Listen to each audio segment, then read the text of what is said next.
Good morning guys! Today I'm gonna make DIY maracas. You'll need plastic spoons, plastic eggs, seeds or any kind of seeds available,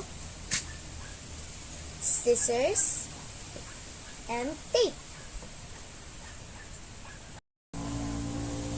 Let's get started. First, open the plastic eggs. Next, put in your seeds.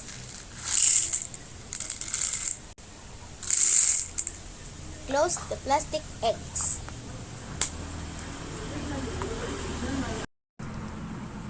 Put the spoon on the side of the egg, just like this.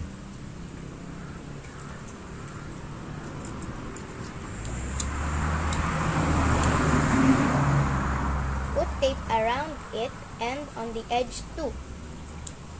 Do the same with the other egg. Here is my DIY maracas. Now I'm gonna try it. Let's sing.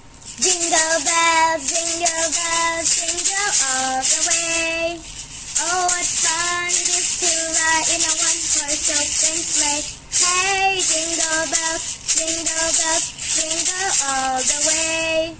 Oh, what fun it is to ride in a one-horse open sleigh.